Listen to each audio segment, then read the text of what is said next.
Olá, alunos, a graça e a paz do Senhor Jesus Cristo. Se você está assistindo a esta aula, você chegou à última parte da disciplina História da Igreja, do curso teológico da AMAI. A disciplina de História da Igreja foi dividida em 3 partes. E agora, neste momento, estamos iniciando a terceira e última parte. Como vimos nas aulas anteriores, até para darmos sequência aos fatos que serão discutidos em História da Igreja 3, vamos só relembrar rapidamente o que vimos nas aulas anteriores.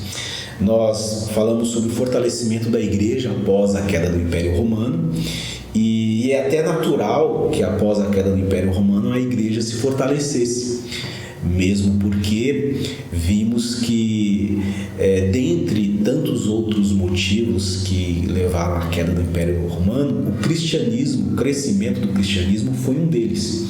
Então, nada mais natural que, uma vez ruindo o Império Romano, a Igreja se fortalecesse.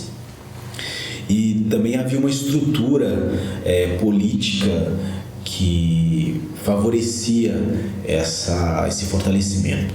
Era uma sociedade estratificada, não havia migração de uma classe social para outra. Então a Igreja se fortaleceu como autoridade que versava não só sobre a vida espiritual das pessoas, mas a vida do ser humano como um todo. Houve também, no período aí da Idade Média, as cruzadas. Elas foram promovidas e patrocinadas pela Igreja Católica para que houvesse a retomada da chamada Cidade Santa, Jerusalém, que estava sob domínio dos árabes. Foram muitas cruzadas organizadas para que esse intuito fosse alcançado. Lembrando que a tomada de Jerusalém, ela acabou impedindo algo que fazia parte da vida eclesiástica da Europa, que era a peregrinação de cidades da Europa para Jerusalém, além também de fechar uma importante rota de comércio para o Oriente. Então, havia interesses políticos, religiosos, para que as cruzadas acontecessem. Mas, para o final da Idade Média, houve um evento de grande importância que repercute até hoje. Aliás, se hoje vocês estão aí acompanhando as aulas de História da Igreja, de um curso de teologia, de uma igreja evangélica que confessa Jesus Cristo, é exatamente por conta dessa reforma que aconteceu em 1517, inicialmente a partir de Martinho Lutero.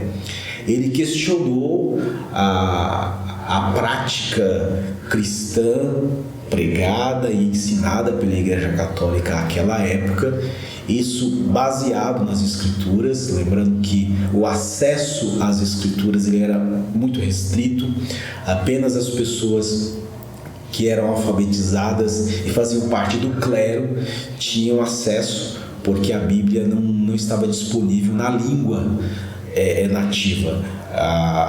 Era no latim, uma língua que não era mais falada comumente, então só os clérigos tinham acesso à Bíblia. Então, interpretá-la de forma distorcida era algo muito simples e fácil de realizar, porque o povo estava totalmente suscetível à manipulação. Então, Martinho Lutero, que foi para o seminário, a sua intenção era ser um clérigo, mas lendo as Escrituras ele conseguiu identificar os equívocos que a Igreja Católica cometia. Isso, é claro, promoveu um grande cisma. O que você puder imaginar de chamadas igrejas evangélicas hoje são oriundas da Reforma Protestante, praticamente aí quase 100% são oriundas da Reforma.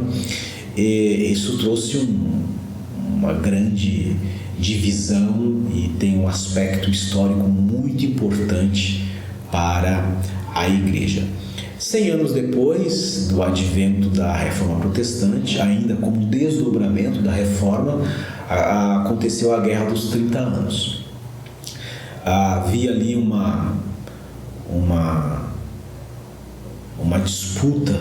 Essa disputa continuava entre chamados protestantes e católicos, e essa guerra se deu porque, como havia uma forte influência política da Igreja Católica, uma vez que determinada região, determinada cidade se declarasse cristã, ou que o seu governante se declarasse cristão, ela perderia a sua influência sobre aquela comunidade. Então a guerra aconteceu por conta de uma disputa de influência religiosa. Não houve aí vencedor, houve um armistício que selou a paz, e aí praticamente ficava à mercê de cada governante determinar qual seria a linha religiosa que seria seguida, se católica ou protestante. Como eu disse, essa é uma aula introdutória de História da Igreja 3, e agora eu vou conversar um pouco com vocês sobre as atividades que precisam ser realizadas para cumprimento da disciplina em si, e para que haja aprovação ao final da disponibilidade dessa disciplina. Essa disciplina comporta esse primeiro semestre, ficará disponível por algum tempo dentro desse primeiro semestre, para que vocês acompanhem as aulas gravadas e acompanhem também as leituras, as atividades que precisam ser realizadas. Vocês terão 5 atividades, 3 relatórios de leitura e 2 trabalhos de pesquisa. O relatório de leitura é apenas você redigir, pode ser de próprio punho, vocês podem mandar aí digitado no computador, ou até escrever à mão, e podem postar no WhatsApp, podem mandar no e-mail, desde que vocês identifiquem o professor, a disciplina, e se identifiquem também nesse relatório de leitura, declarando que foi feita a leitura específica do tema e das páginas que serão exigidas. Então, o primeiro relatório de leitura é sobre a implantação do protestantismo no Brasil, as páginas 582 a 591 do livro A Igreja Cristã na História, do Franklin Ferreira. O segundo relatório de leitura é a controvérsia fundamentalista modernista nos Estados Unidos, as páginas de 643 a 648 do livro A Igreja Cristã na História, do Franklin Ferreira. O primeiro trabalho de pesquisa é sobre a sociedade e a igreja diante do totalitarismo, as páginas de 661 a 670 do livro A Igreja Cristã na História, do Franklin Ferreira. O segundo trabalho de pesquisa é sobre o movimento pentecostal e seus desdobramentos, páginas 755 a 767 do livro A Igreja Cristã na História, do Franklin Ferreira. E o último relatório de leitura, o terceiro e último, é sobre a renovação da Igreja Evangélica, as páginas 799 a 808 do livro A Igreja Cristã na História, do Franklin Ferreira. Para a realização dessas atividades, os 3 relatórios de leitura e os 2 trabalhos de pesquisa, é sempre o livro A História da Igreja Cristã, do Franklin Ferreira.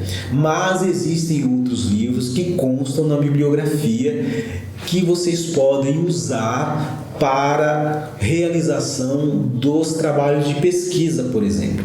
Não precisa ser só do Franklin Ferreira. Quando é relatório de leitura, é só aquelas páginas ali exigidas. Agora, o trabalho de pesquisa requer uma pesquisa, como já diz o termo, e é necessário que se use mais livros. Vocês podem consultar os livros que estão disponíveis na bibliografia, e se vocês tiverem acesso a outros livros que dispõem sobre o tema a ser pesquisado, vocês podem usá-lo e colocá-lo na bibliografia de vocês.